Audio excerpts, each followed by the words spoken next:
Hello friends, my name is Emma. Welcome back in our YouTube channel, Tell Me Data. Today in this video, we are going to tell you how you can cancel your Equinox membership. Only in some easy steps, all steps you can see on your screen. So let's get started. Method 1. Cancel Equinox membership in person. Go to your Equinox location and look for the club manager. Interact with them and tell them about your decision to cancel your membership.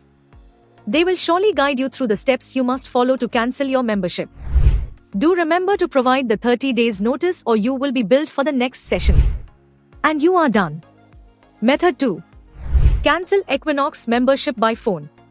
You can get in contact with the Equinox team at 866 332-6549.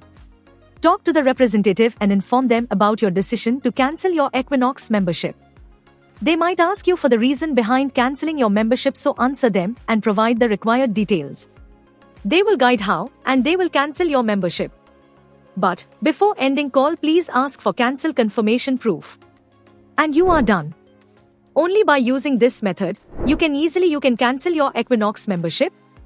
Hope you liked this video. If yes, please hit a like button and don't forget to subscribe our YouTube channel. Thanks for watching this video.